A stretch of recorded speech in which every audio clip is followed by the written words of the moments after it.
and gentlemen, my name is Not a Moose, and I want to go over the new car crisis in America.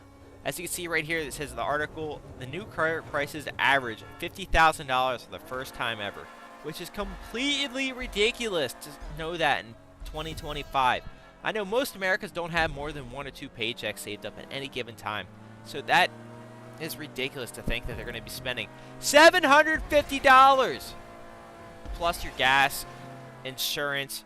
Insurance on that car is going to be $250, even $300 if you have had damage or accidents in the near past. Okay, so looking at this as top 10 best-selling cars of all time, you see the Corolla F-Series, Volkswagen, 2 Hondas, and another Volkswagen.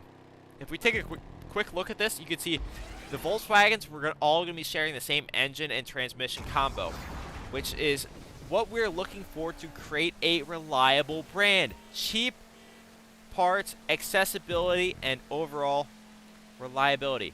Now, the Hondas are going to be the same way, and the Toyota Camry, practically the same thing.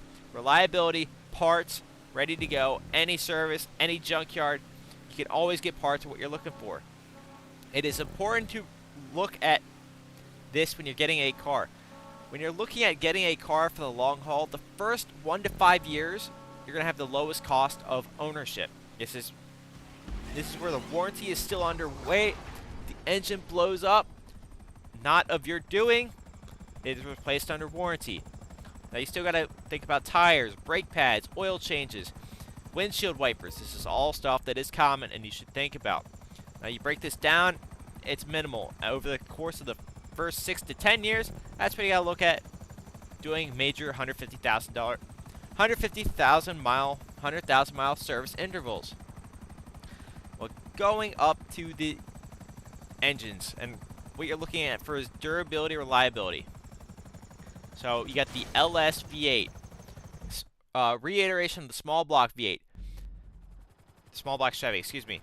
You got the Volvo Red Block. We are not going to talk about them, but I've owned 3 or 4 of those cars myself, all of which have had 200, 300,000 miles. Almost no issues going on there. At Toyota 2JZ, not cheap anymore. And the one you really want to look at is the 3800 V6 GM motor. Okay, so we were talking about the most reliable transmissions. And for fuel efficiency, you're going to see CVT up there, but I'm not going to put in the reliability category. For most cars over 3,000 to 4,000 pounds, it's not your best option out there. You're going to be looking at the 10-speed automatic. But if you really want a car to last 10, 15 years worth, you're going to want a manual transmission. And I'm going to die on that hill. You're going to want a manual transmission from like a Toyota or a Honda. Something simple. Something with...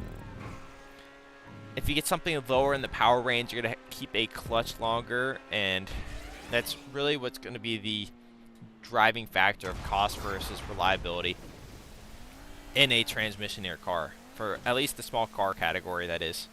Small, medium car. Anyway, so you get back into looking at the labor rates of cars right now. Anywhere from $70 to realistically $150 an hour for a new car dealership in general. And that's where they're all making all their money. And you're going to see up in the next category, next slide, that the manufacturer's just ripping this guy's money out of his wallet and his paychecks for $150 an hour. $180 an hour for just basic work. And really, that's a ripoff. I truly believe that most people should know how to change their tires, do their oil in their cars if need be. I know not everyone has the driveway space or space to do it, but really we need to look at something more affordable in the long run. And if we go to Toyota's website right here, we just look at the base cost of these cars, and without markup, you're starting to look at 22. With markup, you're looking at about 35 for something that's going to last you 15 plus years. These cars are the ones you want to look for. Now, there's another option on the EV category, which I wasn't so hyped about, but after I saw what it was about, of trying to be affordable at the $20,000 price range for crank windows, just a basic Bluetooth setting for your car, a front rear electrical plug-in hybrid. I'm starting to get on I'm on the category with you of making things more affordable, getting these cars down to the bare bones so the average American can get a car to go to and from work. That's what we're missing in America now. All the cars that they do have in this price category are death traps or not worth having after 2 years. They're basically rental cars. We need to go back to having cars that anyone can afford. That's not going to bankrupt you. And really, it's not going to cost you an arm and a leg just to drive every single month. They should not cost a house payment just to drive to work. I'm sorry for taking so long of your time. My name is Not a Moose. Please get a pre-purchase inspection when buying your next car. For your own safety, not mine.